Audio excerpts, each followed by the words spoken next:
Oi, oi, seja muito bem-vinda ou bem-vindo ao W2W Nesse episódio eu vou receber uma convidada que eu amo demais, que já caminha comigo há muitos anos e eu tenho certeza que você vai ser presenteada com a história dela, com a jornada dela. Advogada há quase 20 anos? Sim. Há quase 20 anos. Eu gosto de falar que eu ouvia falar dela e hoje nós caminhamos juntas já há alguns anos e por isso ela está aqui nesse episódio para inspirar você que nos escuta. O W2W foi criado para que você possa ser...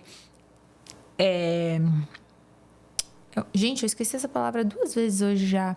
Instruída, bem inspirada, e que não seja só mais um episódio para você ouvir e que ele não te toque ou te transforme, tá? Então, todas as mulheres que vêm para cá são líderes, são empresárias, são mulheres que têm jornadas incríveis para que você possa ser instruída, ser inspirada e ser transformada nesse nosso tempo juntas aqui. Vanessa Barcelos, seja muito bem-vinda. Esse episódio, eu tô muito feliz de te receber aqui. Esse episódio é para falar sobre você, sobre a sua jornada. Quem é a Vanessa? A Vanessa é advogada, mãe, esposa, empresária, viajante. Seja bem-vinda aqui, tá? Muito obrigada, Rô. É um prazer enorme estar aqui contigo. Sou muito feliz e muito grata pelo convite. Tenho bastante dificuldade de falar de mim. E agora, quando tu falasse assim a tua jornada aí, parece ver um filme na minha cabeça. Desde pequena até hoje, realmente eu vi que realmente é uma jornada. Então, eu fico muito feliz, obrigada. A Vanessa é uma pessoa muito legal, eu acho. E foi se tornando melhor, né? Com o processo, com o passar do tempo. Eu sou a filha mais velha de 3 irmãos. Sou mãe, sou advogada, sou empresária, empreendedora, sou estudante. Também atualmente estudante de inteligência artificial, sou casada. E digo que hoje eu olho para trás e acho que realmente a gente vale a pena. Deu certo? Deu certo. Né? Sabe assim, quando a gente tem aquela... carrega aquele... Não é um peso, mas carrega aquela vontade de dizer tem que dar certo, não pode dar errado. E realmente deu certo. Né? Eu sou uma menina que foi criada no meio de comerciantes muito simples, que fazia feira na praia, comprava roupa em São Paulo e vendia, tinha confecção. Então, eu fui criada dentro do empreendedorismo. Minha mãe empreendia sem saber o que era empreender.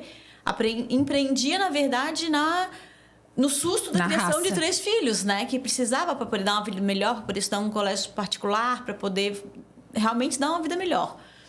E hoje eu vejo realmente assim, que o quanto isso faz parte da minha vida. O quanto isso faz parte da minha vida. Empreender. Então, eu fui criada assim, trabalho desde os 12 anos, fazendo feira, e muito me orgulho disso. Trabalhei muito na loja da minha mãe, antes até dela vir a fechar, enfim. E resolvi fazer o direito, porque via no direito uma forma de melhorar, de ter uma vida melhor. Foi a tua primeira escolha? Quando tu soube que seria direito? Como é que foi a escolha, assim? É isso aqui que eu vou escolher? Na verdade, o direito ele não é uma escolha. O direito é uma não escolha das pessoas que fazem direito, na sua grande maioria. E eu estou falando porque tem uma estatística e não sou eu que estou dizendo, realmente tem estudos nisso.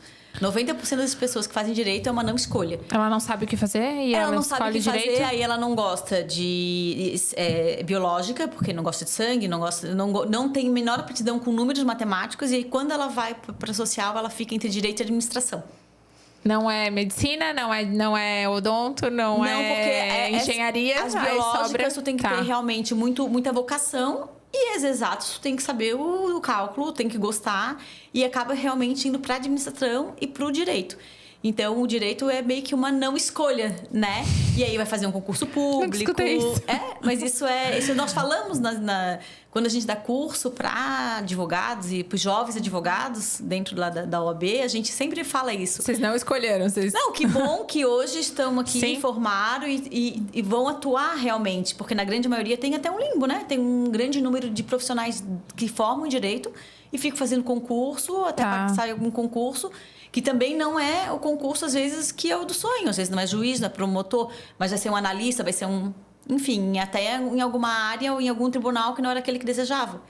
Mas depois eu descobri que o direito era a minha vocação. Então foi muito incrível isso. E eu sou apaixonada pelo direito. E eu sou apaixonada pela advocacia. Não é só pelo direito. Eu amo advogar, eu amo fazer o que eu faço. Então eu me encontrei no direito. Eu me apaixonei realmente no direito, aquilo que a gente pode fazer pela pessoa, aquilo que a gente pode mudar a vida das pessoas. Eu tenho exatamente 21 anos de advocacia, porque eu me formei em 2004. Em seguida já prestei a prova da Ordem dos Advogados do Brasil e passei. Então, dali em diante, eu tenho carteira de advogado. Vai fazer 21 anos exatamente em agosto. E eu acho que com o direito a gente consegue mudar a vida. Né? Claro, é só a gente ver pela democracia, né? Nossa democracia, ela passa pelo direito, e isso é uma conquista realmente muito também dos advogados. E me apaixonei, depois continuei, mas eu sempre tive assim, a ideia de não só me formar, e sim de continuar estudando.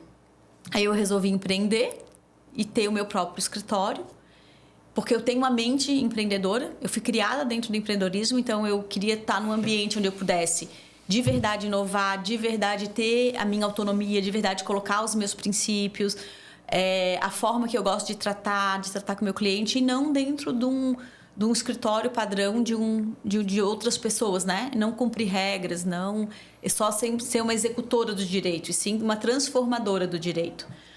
E aí, como nunca parei de estudar, fui fazer uma pós-graduação fora do país, fiquei lá uns 9 meses, 8 meses mais ou menos, fiz uma pós-graduação que era em consumo, porque eu sempre liguei o direito para mim ele não está dentro de uma caixinha, eu sempre liguei o direito com a aplicação prática e com a aplicação prática de outras matérias, então sempre da administração, da economia, da história, da filosofia e do consumo. E essa pós-graduação que eu fui fazer lá era em direito de consumo, e aí lá eu aprendi um pouco de marketing, lá eu aprendi um pouco de produto, e fui muito feliz, e para mim teve realmente um antes e o depois.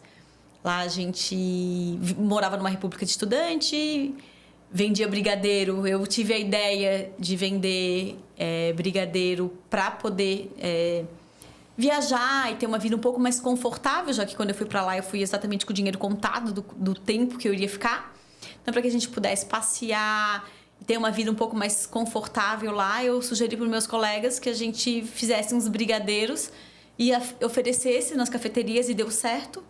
Então, a gente tirava semanalmente uma quantidade de euros. Eu não me lembro bem se era 400, se era 500 euros, e a gente juntava um mês, dava 2.000 euros, o que a gente conseguia viajar pela Europa e passear. Então, todo final de semana a gente ia para algum lugar com o dinheiro dos brigadeiros. E sempre segui empreendendo, né? E aí depois eu, com um sonho, voltei para cá. Acabei trabalhando dentro do escritório de advocacia, que a matriz era em São Paulo, para atender grandes seguradoras. E lá eu também fui muito feliz, fui muito grata.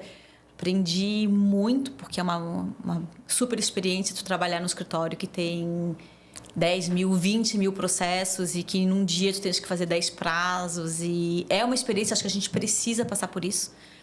Trabalhar sob pressão, trabalhar com rapidez, com foco, isso é muito importante.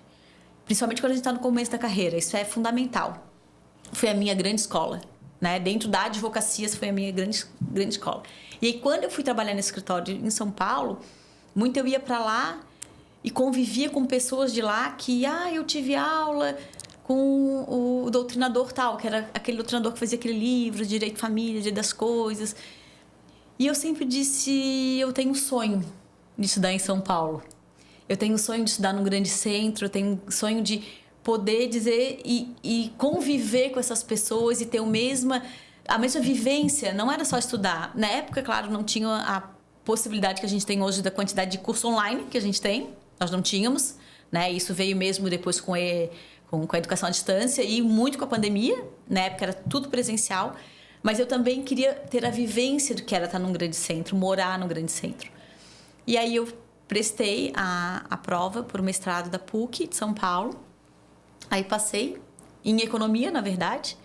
E aí passei e assim fui durante 2 anos.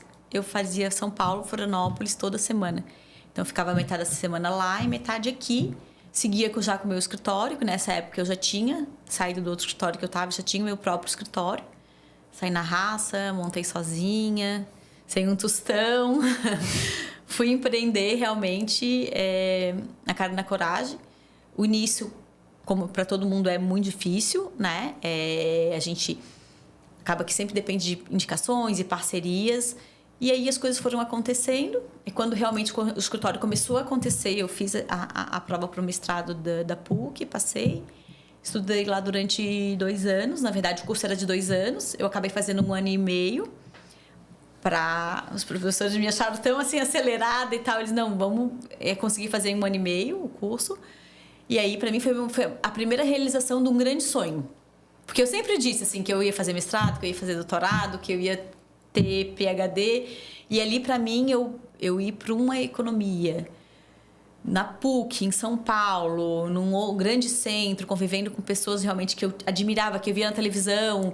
E aí, nessa época, os meus professores, eu ligava a Globo News, eles estavam lá. Sempre eles eram comentadores do Jornal Nacional, da Globo News, sobre economia, o que estava acontecendo, a inflação, o dólar. Então, para mim, foi a primeira realização de um sonho ali foi quando eu terminei o meu mestrado da PUC, porque as pessoas diziam que eu não ia conseguir, né? Que era de tão difícil realmente que era. E ali, para mim, ali foi a primeira virada de chave que eu tive. E aí, depois, continuei advogando e sabia já que eu ia fazer meu doutorado. Tinha certeza já que eu ia fazer, só não sabia em que área, como, quando.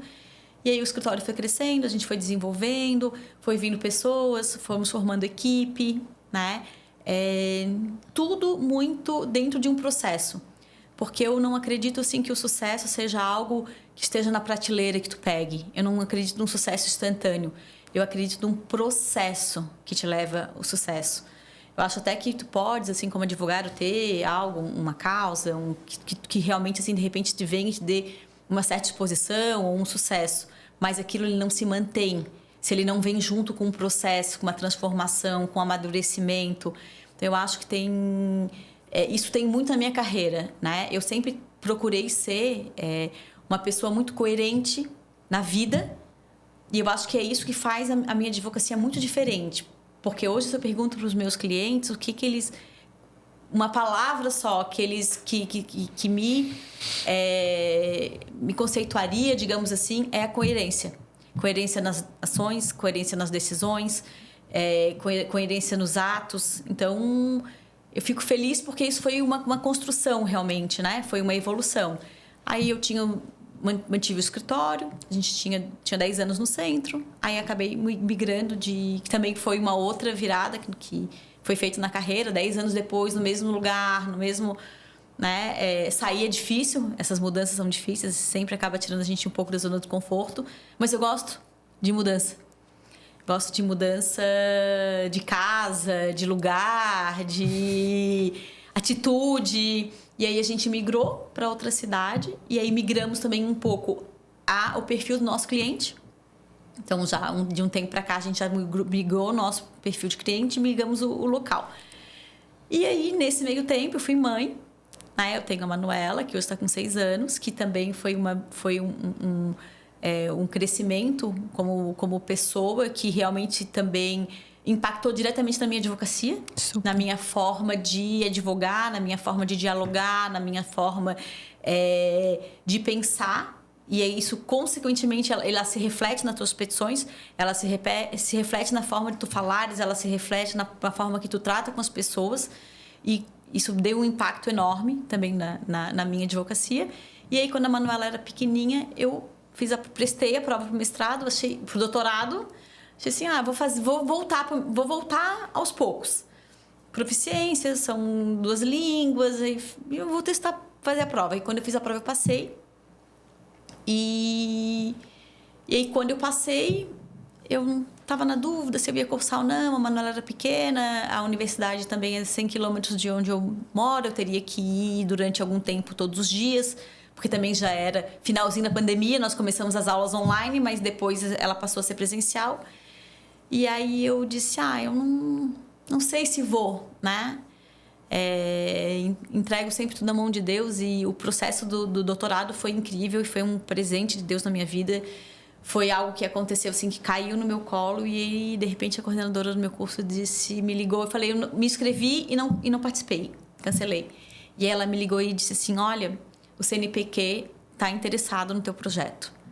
Então, te rematricula e começa, porque já faz 2 meses que começaram as aulas. E aí, a turma entrou em março, eu entrei em maio.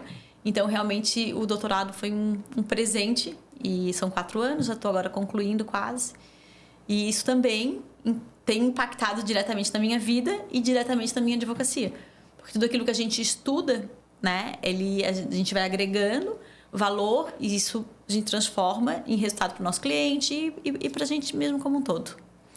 Eu tenho algumas partes da tua história, te tendo como advogada há muito tempo, caminhando comigo e como amiga também, que eu admiro demais e são exatamente esses pontos, assim, o ponto de ter estudado fora, de ter algo que era tão... Hoje é mais simples o processo, hoje é mais acessível. Ainda assim, muitas pessoas não fazem, não investem. Mas naquele tempo onde você, né, sair do seu país e ir para outro país para buscar o mais, todas as vezes que eu ouvi falar a teu respeito, até para quem não sabe, a Vanessa é irmã de uma grande amiga minha de adolescência, que nós estudamos juntas e eu só ouvia falar. E sempre ouvia falar como, sabe, a tia rica, que a gente fala assim, aquela que mora em... Era a irmã que estava sempre extremamente dedicada, extremamente comprometida, extremamente estudiosa, extremamente focada em fazer a diferença, em ser a diferença, né? Então, eu sempre ouvi falar da Vanessa sendo essa pessoa. Então, hoje, quando a gente tem a oportunidade de caminhar juntas e eu olho para essa jornada, eu vejo isso... O quanto essas decisões te moldaram a profissional que hoje está... ainda sempre se colocando nesse processo de eu não tô pronta, eu vou ficar cada vez melhor, eu vou ficar cada vez melhor. Então, isso já vem de muito longe, isso já vem de muito tempo. E o que eu vejo, Vá, que os advogados, e a gente sabe das estatísticas, e nós trabalhamos diretamente com... A gente trabalha diretamente com diversas empreendedoras que não conseguem atravessar esse mar de ter vitória no direito, de ganhar dinheiro de verdade, de ter clientes de verdade, de ter o seu próprio escritório, de ter o seu reconhecimento profissional. E eu te admiro muito por isso, né? Porque vem de longe essa decisão de... Eu vou, onde eu estiver plantada, eu vou fazer meu melhor, eu vou correr minha milha a mais. Sim. Eu não vou me conformar. Porque uma coisa estudei, passei, tô formada, peguei minha OAB. Outra coisa vou morar em outro país. Outra coisa vou fazer um doutorado agora. Outra coisa eu vou... Sabe? Todas as coisas que você foi adicionando na sua jornada e que te fazem ser uma profissional admirável hoje. Mas eu acho, assim, que é muito... quando a gente começa a quebrar os paradigmas... Quando eu fui para a Espanha, morar lá, eu nunca tinha ido São Paulo sozinha. Foi um rompimento? Foi uma quebra de padrão? Foi uma quebra de padrão. Foi uma quebra de padrão. Quando eu resolvi, eu não tinha passaporte. Então, eu resolvi ir, eu tomei a decisão... E eu resolvi ir um mês, e um mês depois eu estava lá, descendo num país no qual eu nunca falei um vírgula sobre o idioma. E ainda o pior, onde eu descia, eu não morei na capital, em Madrid. Eu morei 1 hora e pouco para cima, que é em Valladolid, que é uma província chamada de Castilla y León, ao norte da Espanha, ou seja, que é mais interior, que as pessoas falam com o espanhol mais puro, que tem mais dificuldade de informação. E o sotaque do interior. Isso a gente está falando de coisas realmente de 20 anos 20 anos atrás? 20 e poucos anos atrás, 23 anos atrás. Realmente, que não tinha tradutor, não tinha nada. Realmente foi um ato de coragem. E claro ali eu fui quebrando os paradigmas. Porque, para mim, foi a experiência mais disruptiva que eu tive no mundo. Uhum. Na vida, inclusive, eu acho, porque Sim. eu nunca tinha saído de lá, né? E aí ainda fui dividir espaço com pessoas que não falavam português. Era um canadense, era um australiano. E aí, no primeiro momento, eles ofereciam, chegavam pra mim, perguntavam se eu queria um chá e eu chorava. Porque realmente... E aí, depois, a gente foi... Claro, aí tu vai se acostumando, tu vai se adaptando, tu vai indo... E aí, tu vai aprendendo a ficar sozinha. vai aprendendo a se virar sozinha, tu vai aprendendo, claro que tudo com muita responsabilidade, porque eu sempre pensei assim, ó, eu não posso sair do meu quadrado, não posso sair do meu limite, eu tô num país que... Eu sempre fui uma pessoa extremamente dentro responsável. das 4 linhas. Por quê? Porque assim, ó, acontece alguma coisa, meus pais não têm como vir me buscar, meus pais não têm dinheiro para me mandar, o que eu vou fazer aqui? Não é? Então, assim, tu tem que ter essa responsabilidade. Então, eu sempre fui muito responsável. Já começa por aí, sim, né? E aí, essa trajetória foi sendo construída realmente step by step, assim, passinho por passinho. E nesse meio tempo, a gente vai cada passo que a gente dá vai abrindo horizonte, e daquela abertura de horizonte vão abrindo outros. E assim, a gente vai construindo uma jornada. Eu acredito, assim, a advocacia é uma das profissões mais difíceis que a gente tem realmente para a pessoa se formar e prosperar. Eu sou muito... eu tenho muito orgulho de realmente eu e a minha casa e a minha família sobreviver 100% da advocacia. Eu tenho ideia do quanto isso é difícil, né? Lá na minha casa, nós sobrevivemos 100% da advocacia. Então, eu falo isso com muito orgulho. Mas acho que falta um pouco hoje a persistência dos mais jovens. Eu acho que falta um pouco a paciência, né? A tolerância. As pessoas querem um sucesso muito rápido, as pessoas querem um sucesso muito instantâneo. Sim. Quando eu montei meu escritório, ele era uma salinha muito pequenininha, 17 metros quadrados, eu acho, e eu era sozinha. E eu estava tão acostumada a trabalhar tanto, eu trabalhava assim todos os dias, 12 horas por dia, porque eu só aprendi realmente na repetição e no volume, né? Então eu chegava lá 9 da manhã no escritório que eu trabalhava e ia até às 10 da noite, com frequência. Funcionava assim, e assim eu fiz por alguns anos. E quando eu fui trabalhar no meu escritório, eu não tinha o que fazer, porque tu não tem o que fazer. E eu, como sou muito ativa, eu passava o dia no escritório limpando. limpando a parede, limpando o vidro, limpando a janela. Aí eu estudava um pouquinho, eu limpava mais um pouco. Até pra minha cabeça, eu organizar as minhas ideias. E eu disse assim, como é que eu vou começar a atrair os clientes? De onde eu vou vir esses clientes? E aí, nesse meio tempo, eu fiz mais 2 pós-graduações. E aí, a gente vai vindo, a gente vai fazendo uma carteira de cliente e vai andando. Sim. Vai andando mesmo. Tem um professor meu que disse que a advocacia mesmo, ela só de lancha depois de 10 anos. Né? Não é só a advocacia, né? Acredito que toda profissão a gente ganha uma medalha quando bate os 10 anos, assim, é quando você vira um especialista, é quando te lembram por aquilo, é quando é validado mesmo, porque o que acontece é que muita gente desiste no meio da jornada, né? Vou fazer outra coisa, isso aqui tá muito difícil. E aí esse permanecer é que é o admirável, assim, né? Pô, ela faz isso melhor uma vida inteira, ano após ano ela tá cada vez melhor, e isso que eu vejo em ti. Eu já vou voltar para a Vanessa advogada, para essa versão de Vanessa profissional, até porque tem, eu acredito que 2 coisas novas, assim, acontecendo, né? Uma totalmente ligada à outra. Mas tem um lado teu que eu admiro também, que é o lado da Vanessa que se cuida, que gosta de treinar, que dá valor que gosta de viver, eu acho. Não é só de treinar, gosta de viver, sabe? Assim, que sabe aproveitar a vida. E uma das coisas que eu brinco com a Vanessa é que eu quero bater a meta dela, mas agora eu não vou bater a meta dela mais.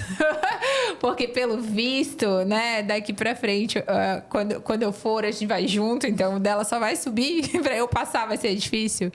Mas eu acho que essa tua coragem, né, de ser disruptiva, te trouxe ascensão profissional, te trouxe um reconhecimento, trouxe uma boa vida com o que a profissão te trouxe, que te permitiu conhecer o mundo, viajar muitas vezes. A Vanessa, ela não gosta que fale sobre isso, mas eu acho isso incrível. Eu acho muito incrível. Ela fica brava comigo. Mas a Vanessa viajou mais de 20 vezes para Nova York. mais de 25, talvez, para ser mais específica. E eu falei, meu Deus, eu quero bater essa meta dela agora. Então, eu queria trazer um pouco essa versão da Vá que se cuida, da Vá mãe, que eu acho que é uma função que tu exerce de forma brilhante, mas não é uma princesa. A Vanessa que gosta de viver, sabe? Não só a Vanessa advogada, mas o ser uma boa advogada é reflexo de alguém que quer o melhor da vida, para si e para quem está em volta. Então, essa Vanessa... Minha mãe gosta muito de viver. Eu acho que isso eu peguei. Nós, os 3 irmãos, eles têm essa alegria de viver que a minha mãe tem. A minha mãe, ela tem um prazer de viver, ela tem uma alegria, e eu acho que isso ela conseguiu transmitir pra gente, assim, de festa, de viver. E ela sempre tentou, dentro do possível, fazer com que a vida dela fosse criar, ganhar dinheiro, mas também usufruir. Porque ela sempre diz, a jornada passa muito rápido. E aí tem momentos que depois tu não faz mais a mesma coisa. E antes, quando ela dizia isso, é muito engraçado, eu não levava isso numa boa, porque como para tudo aquilo que eu conquistei, eu chegar, eu tive assim muito foco, muito esforço, muita disciplina, Difícil. Muita dedicação. E ela vinha numa vida que ela trabalhava, mas também ela aproveitava, e eu acho que aquilo ali, naquele momento, não conversava comigo, né? Então, assim, dos 3 filhos, eu sempre fui a que queria estudar no centro. E aí ela conseguiu uma bolsa para eu estudar no Catarinense. E aí eu tinha que pegar o ônibus 10 para as 6 da manhã, e aí caminhar até lá. Então eu tinha que dormir cedo. E quando ele estava numa outra fase, que ela já dormia mais tarde. Mas hoje, com o passar do tempo, eu vejo que ela tem muita razão nisso. Eu acho que a gente tem que viver. A vida, ela passa muito rápido. E de nada adianta a gente conquistar, se a gente não usufruir daquilo que a gente conquista. E eu sou apaixonada por viajar. Eu já viajava antes, assim, quando eu era estudante, e aí, dentro do possível, eu ia para o Nordeste, E hoje, sempre que posso, viajo, adoro viajar. Para mim, a viagem, ela já começa a hora que eu compro a passagem aérea. Ali ela já começa, minha cabeça já até trabalha sabendo que daqui a tantos dias eu já não vou estar, e aquilo ali realmente eu viajo vendo os hotéis, eu viajo vendo os passeios, eu viajo vendo onde eu vou comer, eu viajo na cultura, eu amo viajar. A Manuela já gosta igual, a Manuela já ama viajar também, e eu procuro proporcionar sempre isso para ela, não só com viagens, mas na gastronomia. Ela é pequena, hoje ela já come comida peruana, ela come comida árabe, ela come comida japonesa, ela come comida baiana, porque eu acho que isso que a gente pode dar de melhor, são as experiências, a cultura, né? O que ela vai estudar e ela vai adquirir, mas o que eu posso proporcionar para ela, estudo e cultura. Então eu amo viajar, eu gosto de me cuidar, e aí o cuidado, ele vem também uma forma de também ter saúde mental, porque eu também já tive a Manuela mais tarde. Eu tive a Manuela já com 39 anos, quando eu tive a Manuela. E eu acho que foi uma opção minha ter filho mais tarde. E ela não tem culpa, porque ela tem uma mãe que não é tão jovem, né, quanto as demais, digamos assim.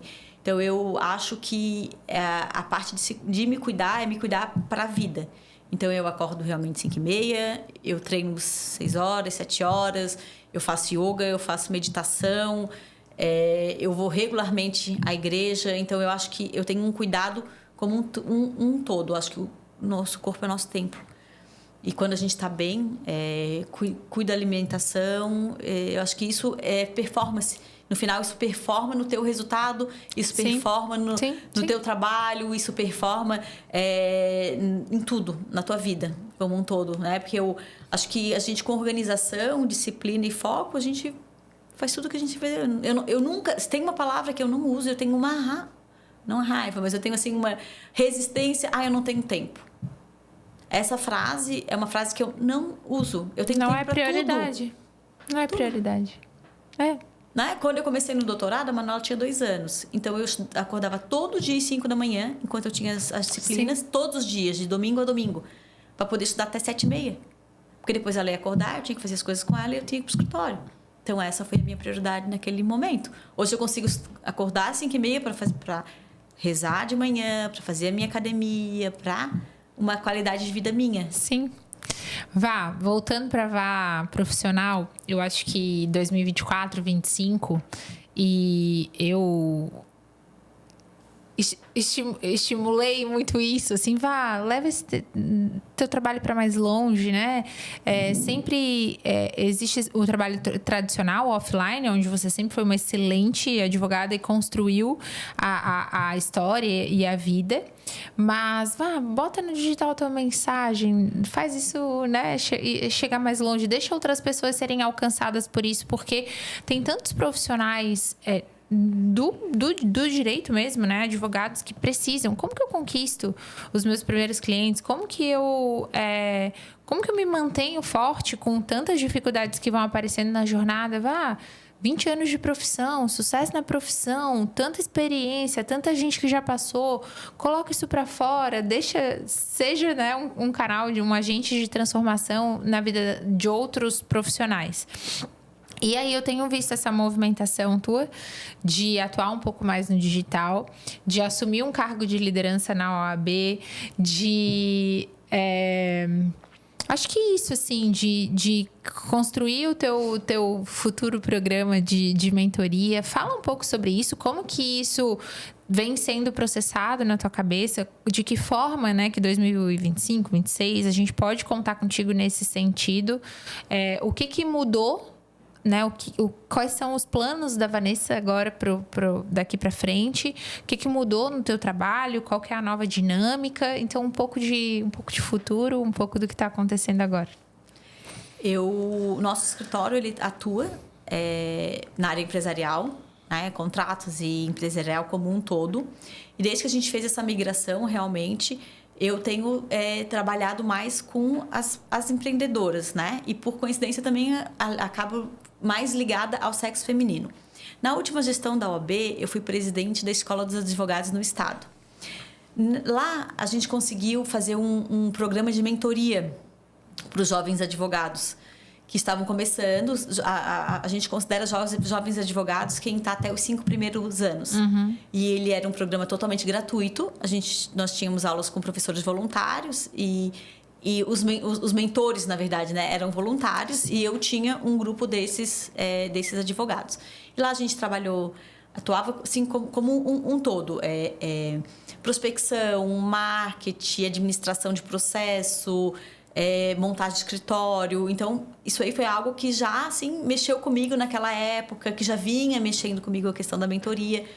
Depois desse programa, a gente também teve um outro que chamava Transmutando Sua Advocacia. E esse também foi em parceria com o Sebrae. E também nesse, a gente dava mentoria aí eram mulheres que pós-pandemia não entregaram seu escritório e não conseguiram voltar. Tá. Então, a mentoria foi algo que está acontecendo, que está num processo, que está no caminho.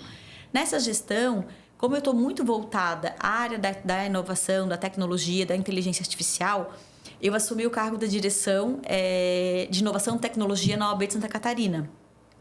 E, consequentemente, isso acabou que reverberou um pouco para o meu Instagram e para a minha vida. Porque antigamente meu Instagram ele era muito voltado para o meu cliente empresarial. E ele continua sendo voltado, né? Porque esse é o meu cliente, é o cliente do escritório, é o cliente que a gente cuida. Então lá a gente procurava fazer... eu procurava fazer post informativo, post que chamassem a atenção, que desse algumas dicas. Só que com o digital e com a inteligência artificial, eu acabei muito evoluindo para esse sentido. E os colegas acabaram questionando, porque hoje, né, em 2025, se for procurar a palavra mais digitada no Google, no dia 31 de janeiro, foi inteligência artificial. Justamente ainda com essa vinda da inteligência artificial chinesa, que a americana não estava esperando que fosse ser tão no início do ano, realmente está um boom. E aí eu comecei a postar um ou outro conteúdo sobre IA para advocacia, como é que a gente pode trazer a inteligência artificial para o nosso dia a dia, como ela pode nos ajudar, como ela pode melhorar, otimizar a nossa vida no dia a dia do escritório. E foi engraçado e foi muito interessante porque isso reverberou entre os colegas. Então, os colegas começaram a procurar, a me mandar direct, a me mandar mensagem, áudio, eu estou contratando tal inteligência, o que tu acha? Então, esse foi um caminho natural. E aí foi onde, assim, eu vou escrever um e-book. É um guia prático de modernização de escritório, né? E foi muito legal. Tá dando muito certo, tá funcionando, tá fluindo muito bem. E a ideia agora para esse próximo ano, na verdade, é que eu concluo meu doutorado. Eu vou começar a fazer um trabalho dentro da ordem, dentro dos advogados daqui de Santa Catarina, para mudança de sistema, para aplicativo e dentro do meu digital. Vamos seguir com algum programa de mentoria, algo ligado a, de repente, a auxiliar e facilitar a vida dos colegas no dia a dia com o uso dessas tecnologias, desses aplicativos, dessas inteligências. Muito obrigada pela tua presença aqui. Eu amei te receber. Eu sempre aprendo quando eu ouço tua história. Eu sempre fico inspirada quando eu vejo, assim, o quanto plantar dá certo, o quanto se dedicar dá certo, assim. E eu sempre falo isso quando eu tenho oportunidade, né? Que eu amo ver a forma como a Manu vem se desenvolvendo, o teu trabalho, tudo aquilo que tu coloca a tua mão, faz com amor, com dedicação, comprometimento. Isso é admirável. Eu amei te receber Obrigada. Aqui. Tem alguma mensagem que tu queres deixar final para advogados, para empreendedores, para mulheres, para pessoas que nos assistem? Eu acho que é não desistir. Isso aí é uma coisa que é muito certa.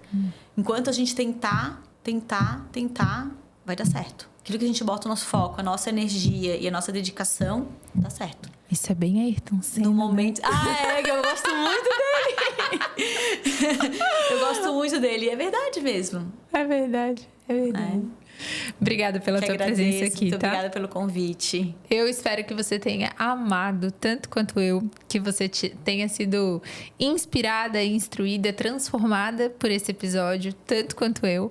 Para ouvir os próximos episódios do W2Wcast, segue aqui, continua rodando aqui o nosso canal, porque só mulheres incríveis, líderes incríveis, empresárias incríveis aparecem por aqui. Obrigada pelo seu tempo, pela sua presença e até o próximo episódio.